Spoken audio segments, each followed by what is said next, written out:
2:15 in the afternoon. We are ready to start. We have a lot to cover. So I would like to say welcome. Welcome to this session. It's my second session at the International JavaScript Conference. And this time it's not about Blazor. This time it's all about TypeScript. And the topic is asynchronous programming in TypeScript. And as you can see, ASCII art, that means this is a developer session. So I have not prepared any slides. I've prepared a lot of samples, and I will walk you through these samples, and we will write a lot of code. Before we go into the details, let me ask you some questions so I know who's in the audience and what your existing knowledge is about this topic. Who would say she or he is a professional TypeScript developer? Just a few. Who would say JavaScript, we have that for breakfast every day, that's no problem. I'm a professional JavaScript developer. A little bit more. Who is in the audience who doesn't have a lot of knowledge in the area of JavaScript and TypeScript development? Who would say rather newbie? Okay, also some of you. That's good. Okay, then I know what I would like to do. There will be some content which is especially for the rookies. There will be some content which is especially for the more experienced people in the room. Whatever, if you have any questions, or if you think I'm too slow, just ask me interesting questions or ask what the hell I'm talking about if I'm too fast, and then I will try to explain everything in every little detail. Last organizational issue, I have to apologize for my voice. This is not my usual voice. I was sick on the weekend. Now I'm fine already, but still I'm having a little bit of a cold and my voice is not where it should be. So I'm very sorry. You have to listen to this voice. So. Okay, let's get started. So, I've prepared a little bit of startup code on which we can start working. Let's imagine the following situation.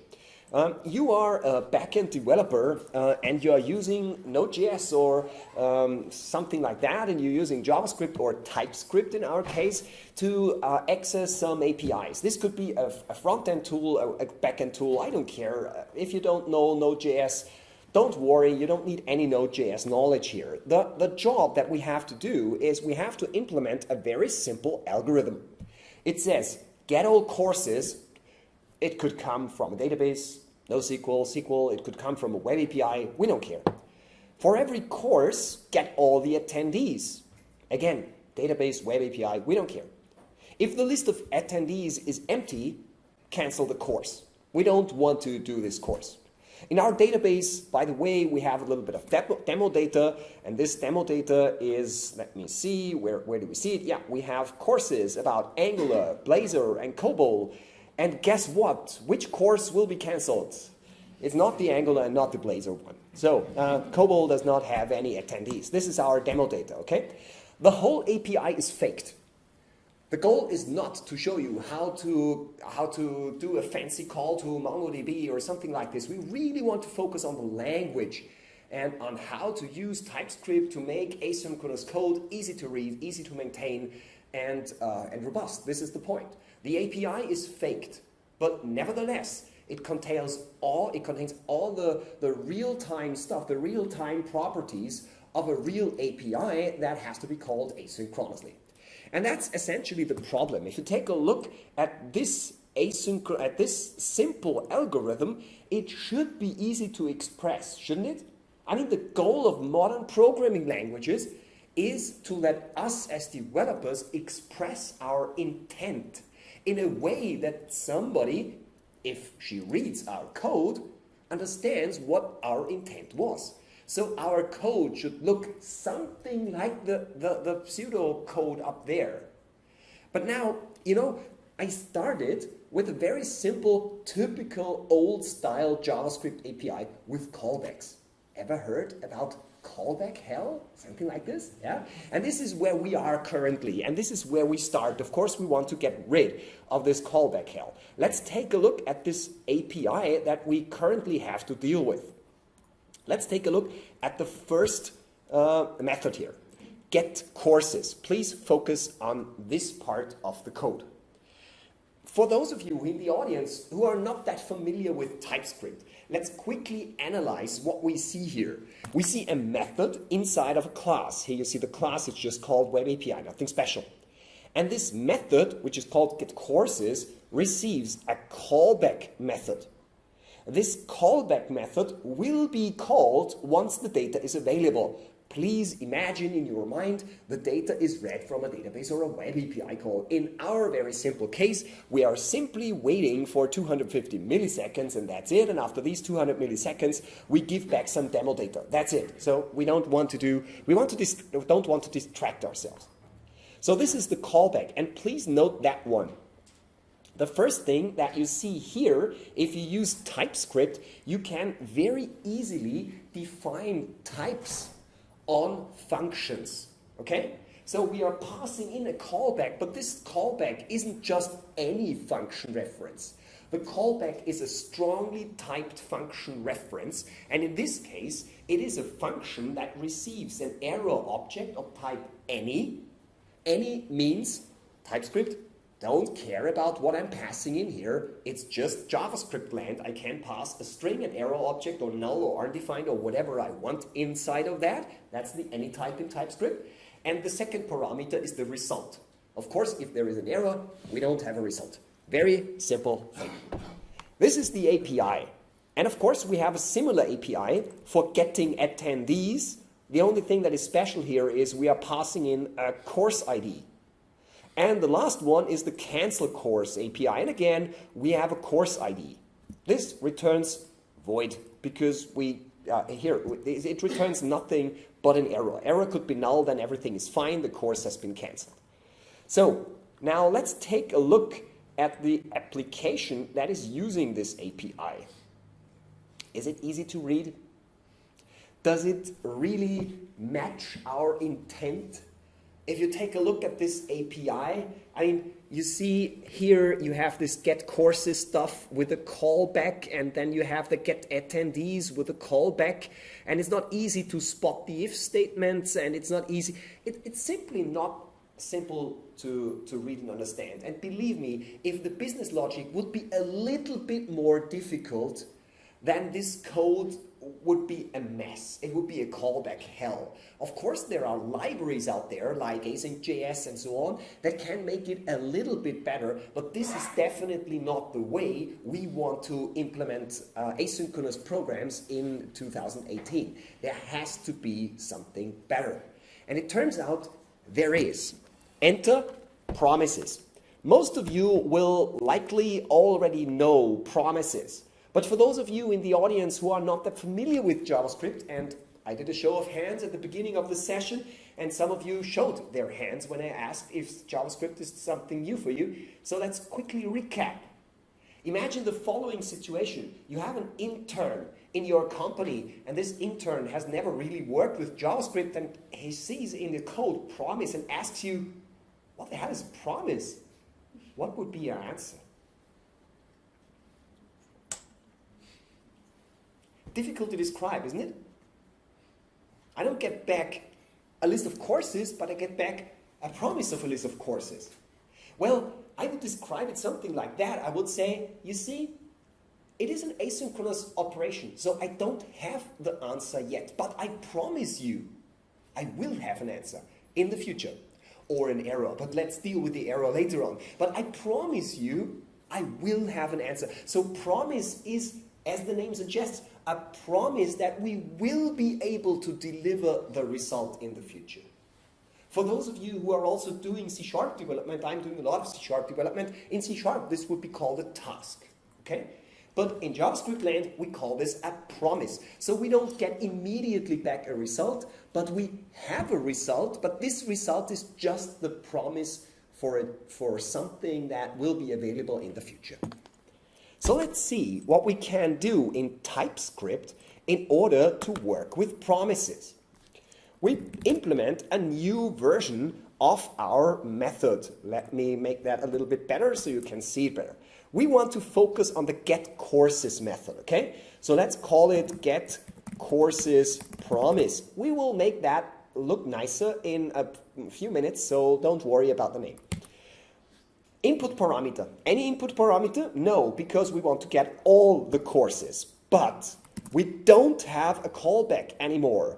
But instead of, we are returning a promise of, you have a generic here, course array. So we are promising that at some point in the future, we will have an course array available. That's the idea of the promise here. But we have to return the promise. Okay? We cannot just say, we don't have a result yet. We have to say, okay, we have a promise for you. So let's return a new promise of course array. And this promise of course array, if we take a closer look here, it gets some very interesting parameter as the constructor. It's a little bit strange because we are now using a constructor and we are writing a constructor which needs a callback, and this callback receives two arguments which are callbacks again. Yes, if we implement a method like that, we are back into callback hell, but the user of our API will be very happy, believe me. Just let me write the code and I think you will immediately understand what I mean with that. So, here, promise. The promise gets two callbacks which will be made available by JavaScript. A resolver, let's call it resolve, and a rejector. The resolver can be called or has to be called once the promise can be fulfilled. Once we have the answer, we call resolve. If something bad happens, we have to call reject. Okay? That's the idea here. I'm simplifying a little bit because we only have 60 minutes, but I think the basic concepts are okay. So in our case, we can copy the business logic from up there. Okay, set timeout. But the difference is that we don't call a callback, but we call resolve. Oh, resolve. No, come on. Resolve with the result once the 250 milliseconds are over. In our case, we don't need the reject, so we can get rid of it. We just take the resolver. If there could be an error, imagine you are accessing a MongoDB or you get an HTTP error back from a web API, then you would call reject and give it any kind of error response.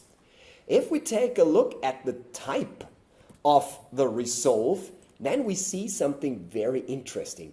We see that TypeScript makes this program type safe. We cannot give back anything. We cannot give back, I don't know, 42. It will result in an error because TypeScript is intelligent enough to recognize that in that case, the return type has to be an course array, so the resolver is type safe. We cannot pass back any object. We have to stick to the data type that we fixed, okay? That's the value of TypeScript. If you still live in JavaScript land and you ask yourself, what's the value of TypeScript? Well, that's a big value of TypeScript. You cannot make, or you will make less mistakes if you use it like that. TypeScript is even smarter. We don't have to specify the return type of the function. If I hover over this function, it still recognizes that the return type is a promise of course because it looks for the return statements and understands what the return statement's type is. Okay? So, this looks nice. If we want to use this getCourse promise, then we can do that. But to be honest, wouldn't it be nice if we would have some kind of overloading here? Couldn't we call it just get courses here so that we have two methods, and depending on whether we pass in a callback, then we want to use callbacks, and if you don't pass a callback, we want to return a promise. That would be a nice API design, wouldn't it? And luckily, TypeScript is able to do exactly that with so-called overloads. Let me show you how that works. In that case, it doesn't work. TypeScript tells me, I'm very sorry, this is a duplicate function implementation. I have no idea what you want, dear Rainer. Please change something. Okay, let me show you how this works. I have to copy some lines, and then I will describe what I'm going to do. First, we do something like that. Then we do something like that. iCourse array. And then we do something like that.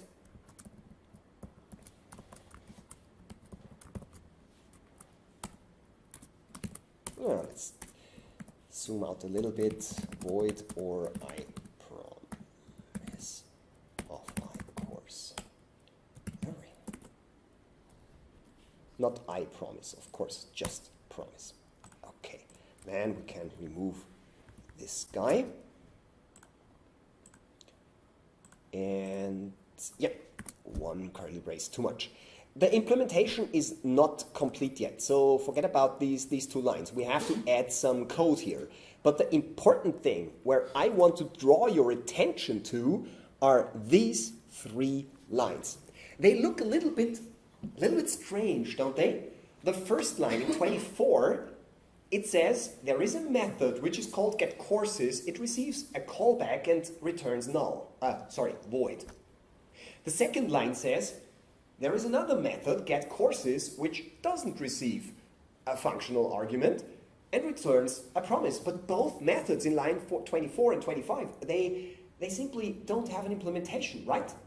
And then there is a third line in 26, which says getCourses. It receives an optional callback and returns a so-called union type. It returns void or a promise of iCourse array. And this is how TypeScript solves overloads. The first 2 lines, 24 and 25, are just metadata. They make it clearer that if you do not specify a callback, you will get a promise. But if you do specify a callback, you will return void, or you will get void. And the third line is the one with the implementation. And the one with the implementation has to be able to deal with both situations. So what we need in order to do that nicely, we need something like if callback. So if the user specified a callback, then we can go with the good old version, something like this. But if not, if the user didn't specify a callback, then we say return new promise of iCourse array, and we get the resolve. And as we know, we can call the resolve and give it our courses. Oh no. Sorry, of course we need the set timeout. Otherwise, it wouldn't be fair. Let's put it in a second line here. Yes, something like this. And something like this. And something like this. I think now I got it. Okay, now take a look at the code that I've written here. We have a generic implementation in line 26, which can deal with a callback or with no callback, and it returns either void or a promise. And here we are using a TypeScript feature to make an API work with both situations. Work with clients who want to work with callbacks and work with clients who would like to receive a promise. Understand what I mean? If you take a look at the MongoDB API, for instance, you will find exactly that mechanism. If you take a look at SQL Server API for Node.js, you will find exactly that mechanism. So this concept is very commonly used in widespread APIs. So therefore, I decided that I would like to show you this specific TypeScript feature because it has a perfect application here if you want to design async APIs. Questions? Yes? But it's still transpiled to one function. Is that correct? Sorry. Definitely. Yes, of course. In JavaScript land, well, why talk about it in theory? Let's take a look at it. We are programmers, right? We want to see the code. Show me the code. So I would like to show you the code. So we save that one, and I say npm, no, npx tsc. Let's compile this guy with TypeScript. And currently, I have ECMAScript 2017 enabled, so a very new version of JavaScript.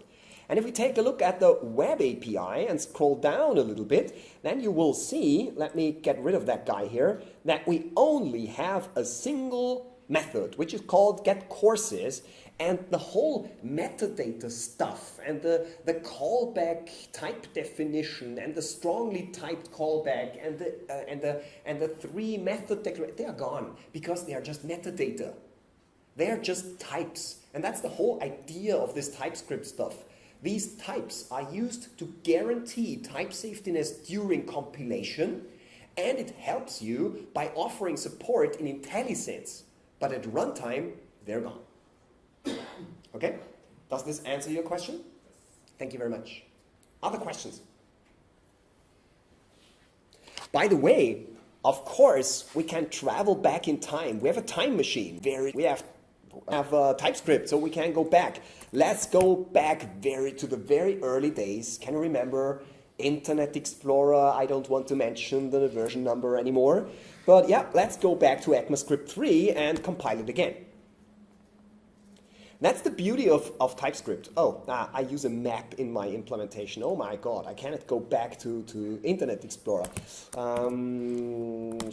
Does it work with 5? Otherwise,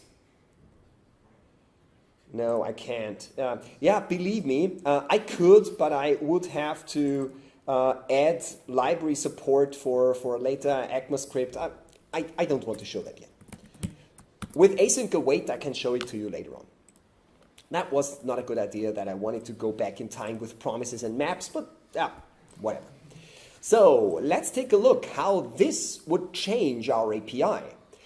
This was the original way of programming the getCourses. Now let's do the same, but now with a beautiful new promises-based API. Let's do something like this.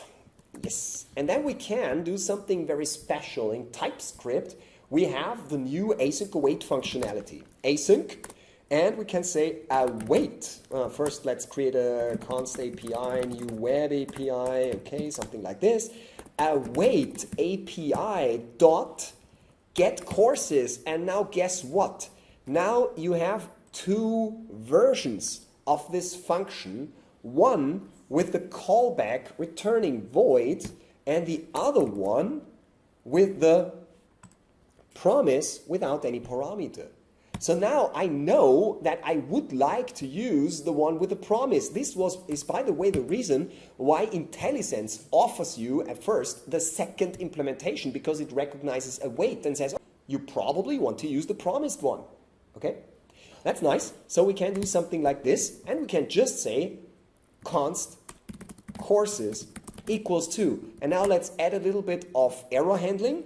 And you know what? If you call reject, you get an exception. So we can easily wrap it in a try-catch block, try-catch exception, something like this, and say console error x, something like this. Okay? This is how this code looks with async await in TypeScript, okay, with the promises. Now, what does this await exactly do? Await, we're in Germany, so let me say one thing. Await, if you translate it to German, doesn't mean warten in the context of blocking the application until the promise is fulfilled. It means erwarten. So that means that in you, a callback is somehow internally scheduled, and that means do not block the application, but we await a response, and once the response is available, please continue the application after the await statement. So we can add code here, and if we do that, this line is executed once the await is done without blocking the application in the meanwhile. And this is perfectly fine for Node.js, this is perfectly fine in the browser, because you want your viral, nice, beautiful cat video rendering smoothly while you are fetching data from your web API. I think you know what I mean, okay? So this is all about this API. Now, let me quickly get back into the web API and let me some prepared code, because I do not want you to have me watch typing. I have prepared implementations for the other two methods. I think it doesn't add any value if I type in all this code. In the contrary, I wanted to copy it, and I will want to do a code walkthrough together with you. So we talked about the get courses implementation. Now let's talk about the get attendees implementation. The concept is again exactly the same. So we have the get attendees with the callback returning void, get attendees returning the promise. This time, if you take a closer look here, it receives always the course ID. So the course ID is a mandatory parameter, and TypeScript recognizes that this parameter is available in all three overloads. So if we go back to our app.ts and say, okay, let's walk through const course of courses. Let's loop over these things and say await API.getAttendees. And you see, if I scroll through my implementations, I will see that course ID is a mandatory parameter for all two implementations. The difference is the rest of the parameters. So in our case, we want to pass in course.id. We nicely get IntelliSense. Oops, course, of course. Const attendees. The nice thing that I also want to point out that if you take a look at the get courses here, as we know, it returns a promise of iCourse, right? But if we take a look at the data type that TypeScript gives us for the course variable, it doesn't have the promise anymore. The promise gets removed with the await statement. You know what I mean? If you have multiple APIs that you would like to execute in parallel, imagine you have two web APIs that do not depend on each other, so you could send both web API requests at the same time. How can I do that? If I would do await, then they would be sent sequentially. But this was a waste of time, right? We could do that in parallel. TypeScript and promises know all of these tricks. So what you could do is you can say const c1 equals to api.getCourses. No.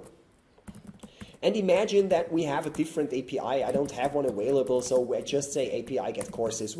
Just to make sure we ask 2 times for the courses. Maybe there is a difference. I think you get the point. Please note that here I don't write await, okay? And that is by design. I don't want to have the promises resolved. I have my promises.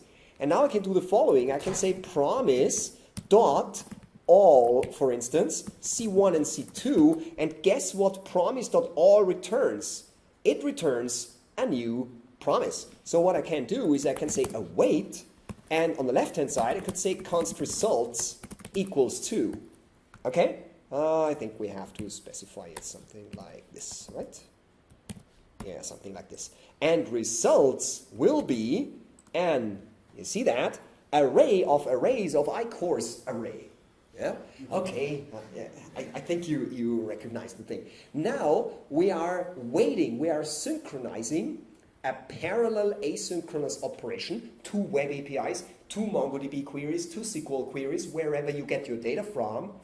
We are waiting for both parallel operations, and at the end we are using await to remove the promise again, and now we can access the first result with results square brackets 0, and the second results with results square bracket 1. Questions to that? I have to apologize. Okay? Nice. Let's finish this guy.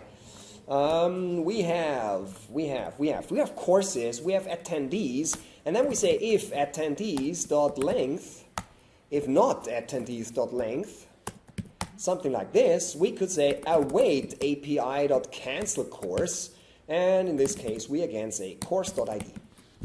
And now the point that I wanted to make at the very beginning of this workshop or at the session, take a look at the algorithm that we wanted to express. and then take a look at the code on the lower part of the screen. They look pretty similar, don't they? And that's exactly what we wanted to do. That's exactly what we wanted to achieve.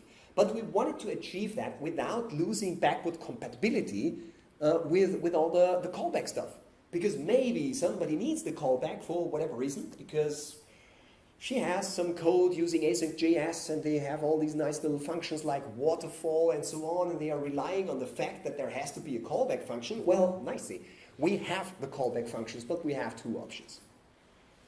Okay?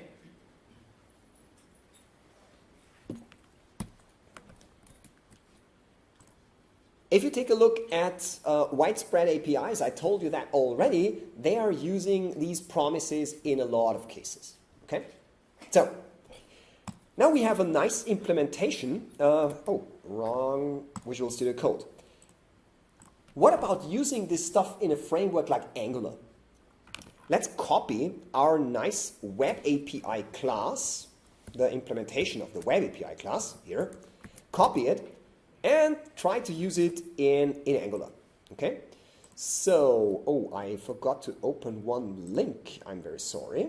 Let me quickly open that link. I copied it before. Here it is. Do all of you, who does not know StackBliss? Oh, this will be value enough that you came to this session. Just this thing, okay? StackBliss, I love StackBliss for experiments with Angular, React, or TypeScript, and so on. You know, StackBliss is an editor inside the browser. You just go to stackbliss.com, and what you get is a file tree on the left-hand side. Here in the middle, believe it or not, it's Visual Studio Code. Visual Studio Code is written in HTML, JavaScript, and CSS, and this is Visual Studio Code embedded in a website. And on the right-hand side, you see the running application. You even get a package manager. You can add packages. Let's add jQuery. Bang, and this is an npm install jQuery, and we are done. We don't have a single file on our disk, and this stuff is offline enabled. It has a local, in JavaScript developed web server running in a web worker in the web browser, so it does not serve the right-hand side from a web server in the public internet. Everything runs locally. This stuff is really, really cool, and for just learning and experimenting with React and Angular, trying something, it's like Plunker or JS Fiddle for very simple JavaScript. This is for Angular, React, TypeScript, RxJS, really, really nice environments. I'm teaching at a high school for computer science, and my students love this thing because they hate Node modules folder. Who hates Node modules folder? You don't have a Node modules folder here. So I think you get the point. Nice. So what I have done here in StackBliss, I have created a very, very complex application. So let's go back here. And this very complex application consists of a combo box. You see that here. And depending on the selection of the combo box, I see a list of attendees or courses. And what we are going to do is we are going to copy our implementation here and replace the implementation that I have prepared, because I want to prove that this stuff really works. So what is this code? Let me zoom in a little bit and let me open this guy here in a separate window. Oops. I can leave this one. Yes. Let me show you what we have here. This service, it's an Angular service. The only thing that I did, I added this thing here, this decorator injectable that makes our web API now available in our Angular application. If you're not familiar with Angular, this is dependency injection the Angular way. Okay, we are registering a class with Angular dependency injection. Very simple. On the other side, let me get rid of these two guys here. This is what I wanted to do. On the other side, we have an app component. In Angular, everything is a component. To make it very simple, this is just our single page. And here we have a constructor. You see that guy here? And this constructor gets a parameter, and this parameter is our web API. And Angular will do the linking. Because of the injectable decorator, it will take the web API, create an instance of the web API, and pass it in and save it in our API variable. By the way, for those of you who don't know TypeScript that well yet, private is another, let's call it Harry Potter feature, a little bit of fairy dust, and a lot of code goes away with TypeScript. What private essentially does, typically, you often write code like that. You say private API, web API, and then in a constructor you write code like this.api equals API. And this is exactly what you can get rid of. Just remove this line, and write private, and that's it. Then TypeScript will add a private member to your object and assign the constructor parameter to it. Very handy. Now, if we want to call this API, in our case, our getCourses API, then we can make a small variable, let's call it public courses, and the type is promise of I course array. So we do not need to get rid of the promise if we work with Angular and TypeScript. We can just say this.courses equals to this.api.getCourses, and the parameter, we don't have any parameter. Note that I do not add an await here. I don't want to await it here. I just want to say courses equals to getCourses and give it the promise. And inside of the HTML, I can use a magic pipe, which is called Async, and it does all the magic for me. It does the error handling, it subscribes to the promise, and all the things that are necessary. So in Angular, we don't need to do the awaiting. This is done with the async pipe. And if everything works out nicely, here we are, you see, we have a filled combo box. This is exactly what I wanted to do. Okay? Of course, we could have written an await and assign it, but this is much easier and much simpler. Any questions so far? Fine? Okay, very nice. So, now we have talked about promises, we have talked about type-safe promises, we have talked about async await, and I haven't talked about going back in time. I don't want to do the demo because it turns out to not work so well. So if I say ECMAScript 2017 here, I get the latest version of JavaScript, and if we take a look at the JavaScript here, then we should see npx_tsc. Let's recompile this guy. Come on. Yep. Then we will see that TypeScript generates async await in the JavaScript.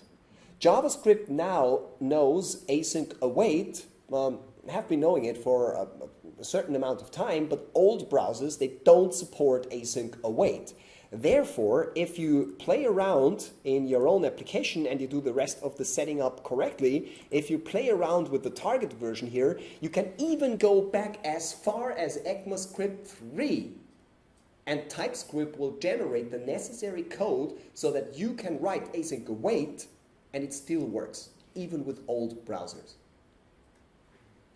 TypeScript has been able to do that down to ECMAScript 6 for quite a while, but the support for ECMAScript 5 and 3 only recently, a few months ago, came into TypeScript, but now it really works nicely. So you can program with async await also for old browsers.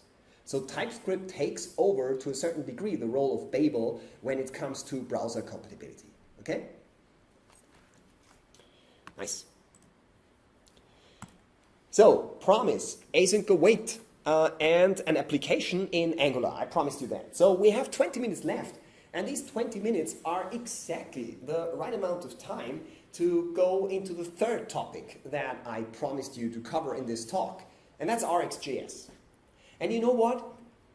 I do a lot of trainings and workshops with customers. I help them to, I don't know, to transform their teams from old worlds of Java, WinForms, WPF to new worlds of web development.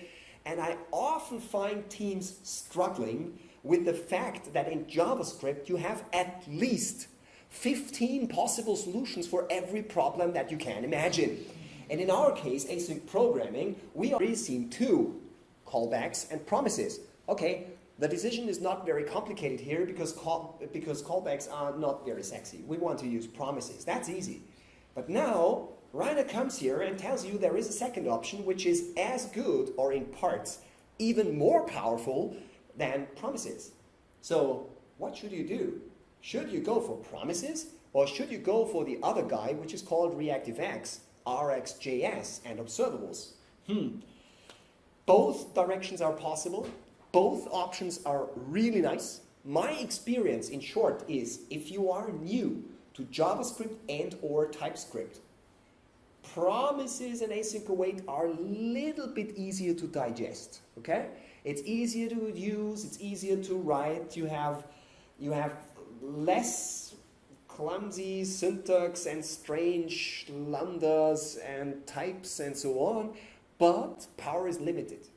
Once you became a more experienced JavaScript or TypeScript developer, try RxJS. And once you really understood RxJS, you will probably not want to go back. So RxJS is the power tool, but you can cut yourself with this tool if you do not know your basic skills. Okay, so this is for the medium skilled JavaScript TypeScript developer, the promise and async await. And now we are going for the pros. I will try to make you all pros when you leave this room. Well, let's see if that works. Let me quickly show you what this is all about, and I have prepared a little bit of a code walkthrough for you before we apply this knowledge to our own application here. RxJS is a library. By the way, does anybody know who originally created the first version of Rx, of ReactiveX? Was it a Google project or some community project? No, it was invented by Microsoft, or by Microsoft employees, Microsoft Research.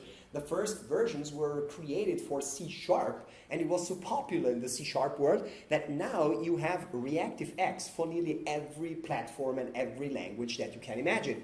So if you sometimes program C# and sometimes Java and sometimes JavaScript, you can always use ReactiveX because the APIs are nearly exactly the same for all of these platforms.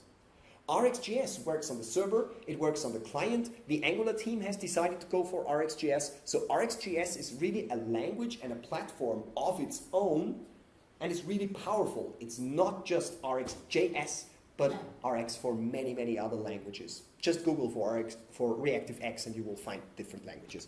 Today we want to focus on TypeScript. So the whole idea, or the most important concept that you have in RxJS is an observable. An observable is a thing that somebody, the observer, can observe. That means the observable is tipping the observer on the shoulder and says, hey, observer, I have a new item for you. So the observable pushes new data to the observer once it gets available. Okay? It does not rely on the consumer to come to the producer and say, hey, do you have something? So it's not a pull mechanism where the consumer asks for new things. It's a push mechanism where the observer pushes things out. And this is a very basic implementation that should demonstrate the principle. We create a new observable. The observable has to, we have to give the observable a factory function. Whenever a new observer subscribes to this observable, the factory function is executed, and you can see you can push results to the observer, and this pushing can happen synchronously, and it can happen asynchronously. And of course, you can also push errors, and at the end, you can also say complete. That's the programming model here, okay? please understand that somebody who wants to consume this stuff will then go on and call the subscribe method. So we say, hey, I am ready to receive pushed data from this observable. At the time when we call this subscribe here, the method up here is called, and the observer is starting to receive data with these callbacks, next, error, and complete. You get the idea? That's the concept of Rx. Well, it's just a different programming model. And let me show you how we could easily apply that to our problem. Can you remember our get courses method? Well, this could be an implementation that is using RxJS and observables. What does it do? In contrast to up in line 31, we are now not returning a promise of iCourseArray, but we are returning an observable of iCourseArray. Okay? And when we have the courses available, so once the web API call or MongoDB call or database call has been finished, we call the next method instead of resolve. Okay? So what's the point? I mean, take a look at line 31 and take a look at line 38. Is there a big difference? No. So why should we care about observables? Well, the big difference is that observables can return multiple objects. You do not have to call next just once. You can call next over and over and over and over again. You know what I mean? So, what could be an observable? A timer could be an observable. It pushes some data every, let's say, second. Some streaming API, which receives data through WebSockets. Not just a single web API response, but every few seconds we get some data. A WebSocket receiver could be an observable. A UI element, like a button, could be an observable, because whenever the user clicks on the button, we could call next. You get the idea? So observable is a more generic construct. And the important message for this session here is that RxJS is written in TypeScript, fully type-safe, and all the nice things that you have seen with these generics and so on with promises apply to observables too. So you can really work with types. Note that we return an observable of iCourseArray here, and therefore we only can call next with an iCourseArray in that area. You get the idea? Okay? Yeah, but that's of course just the beginning. What is the motivation of somebody who designs an API and creates a base class which can be broadly applied to many different scenarios like UI, button click, like WebSockets, streaming APIs, timers, and so on? The whole idea of creating a base abstraction like observable of T is that we can create a big library of helper functions which we then can apply to all these different applications. And this is what RxJS is all about. Observable on its own would be too trivial. I mean, this next and complete and error, that's really, really too simple. But RxJS comes with dozens and dozens and dozens of helper functions that you can apply to these observables once you got them from any source, UI or API or whatever. Let me show you some examples. Here we are. This is, for instance, an example where RxJS helps you to work with the UI. What you can do is you can say, look for a button named button, and then from event is an RxJS function, create an RxJS observable from the event click. And whenever the button is clicked, write this message in the console. The power of RxJS can be estimated once I add this one line. What you can do once you got an observable, here we got the observable, you can add a pipe of so-called operators. Operators could be filters, for instance, or in this case, a very interesting filter. a debounce time filter. You know what that does? It will only deliver observables if the result has been stable for at least 250 milliseconds. So if you press the mouse button multiple times in quick succession, it will not deliver the second click because we have a debounce functionality just with a single line of code. You get the idea? Or mapping, for instance, if you have to do some mathematical operations or transformations and things like that. You can concatenate different observables. I got the result from observable 1, and with this result I have to call observable 2, and with this result I have to call observable 3. I think you get the idea. No way that I can show you all the possibilities of RxJS here. My RxJS training takes 1.5 days to just show you all the different things that you can do with it. The only thing that I want to do here is make you curious, so that you go to the RxJS website and take a look at their samples and possibilities. Another functionality that we have here in the pipe is, for instance, the retry method. Let me show you what I mean by applying that to our application here. You see, I have created this getCourses dollar here.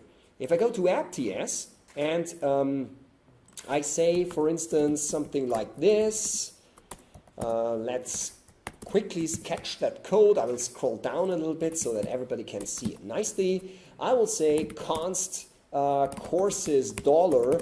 Dollar is, for many people, this is a kind of naming scheme that observables are called with a dollar postfix, but this is just a naming scheme that I'm used to, so don't worry about it. Const API, new web API. Okay, API.get courses dollar, and this is okay. And then I could, for instance, say .pipe and retry. And then I have to add this retry here, import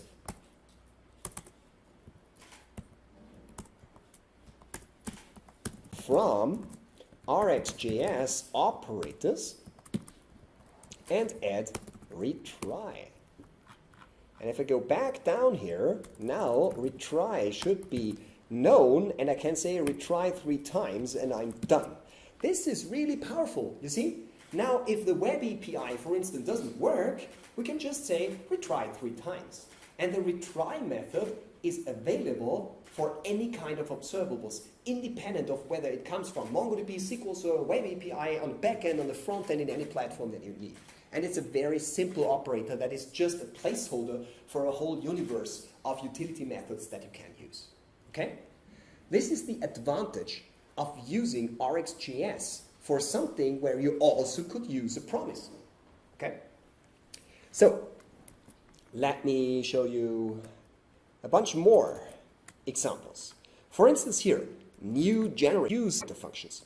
In RxJS, you can use the method interval or timer. They are factory methods for observables, which automatically tick if you want it like that. The interval method here will return an observable of number, and 1,000 means that every 1,000 milliseconds we will receive another number, starting with 0, 0, 1, 2, 3. I think you get the point. And then, for instance, I say pipe, take 3, so take the first 3 numbers, and then with the for each statements, we are just putting it out on the console. You get the idea?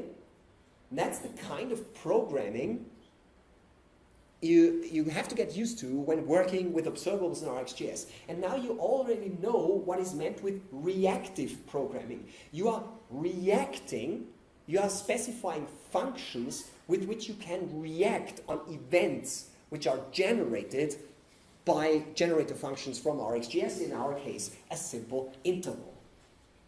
Okay? It's important to understand that RxJS has drawbacks too. For instance, it's pretty simple with RxJS to generate memory leaks. Why? Because once you subscribe to an observable, you are pinning it in memory, and it stays in memory. If you have an interval, it will tick forever. If you subscribe to this interval, it will tick forever, until you unsubscribe. So what you have to do is you have to store the subscription, and later on, in that case after 1 second, you have to call unsubscribe. Okay? But the good news is that you do not have to unsubscribe from observables that terminate by nature. What I mean is, if you scroll up again, can you remember what we had here? Does this interval tick forever? Yes, it does. Take 3. Does it still tick forever? No. So if you have something which terminates the observable by nature, you do not have to unsubscribe. Let's go back to our example, because this is the whole thing where that I designed for you so I can show you all these features. Our observable here, this one, do we have to unsubscribe from this observable? No. Why? Because it returns exactly one result, the result of the web API, or an error. Okay? It will not tick forever. It will not return results over and over and over again. So if you want RxJS, you have to always be aware whether the observable terminates or not, and if it doesn't terminate, make sure that you unsubscribe. And I think now you get an idea why I told you it's not that easy to digest and just promises an async await. It is powerful, but with great power comes great responsibility, someone said, and this is true here too, okay? In our case, everything's fine. And by the way, the Angular team, if you take, for instance, the web API client, the HTTP client from the Angular project, it has exactly this call signature. It returns an observable of response type of the web API. So this is exactly how it's internally, not exactly like, but the concept is exactly the one that I've shown you here, okay? My last example is this one. This example, I will not execute it. I don't have the time anymore, but I think you will get the point. This example here, let's put it there, and let me, this one. Please just take a look at these lines of code. What we want is we want to have an input field where the user can enter a car make, Volkswagen or Audi or Porsche or something like this, but it is an input field, so the user can start typing P, O, R, and so on. And then we have an autocomplete combo box. You know how that works, right? If I enter P, O, the combo box opens and it shows me all the car makes which contain P and O. I think you get the idea. And this is an example that gives you just an idea how powerful RxJS is when it comes to reactive programming. The first thing that I would like to point out here is this one. In Angular, every single input element is an observable. An input field is an observable. So you can just subscribe to all the keystrokes that the user enters by subscribing to the observable assigned to a certain filter form element. In our case, we are getting the input element called make from our filter form. And there we have value changes, and value changes, if I hover over it, is an, you recognize it? Observable of any. See that? So the filter form contains an observable. Okay. What's the rest of the code? The next step is that we have a pipe. The pipe says start with blank. That means if the user hasn't entered any keystroke, we start with an empty string, and guess what? Every car make contains an empty string, so what's going to happen? The autocomplete combo box will immediately open and show all the car makes. That's what we can do here. Debounce time means if the user starts typing POR in quick successions, we will not receive 3 events, but it will wait until the user hasn't touched the keyboard for 250 milliseconds. Nice feature, isn't it? We don't need a timeout for that. We don't need a ready-made control. It's just debounce time and that's it.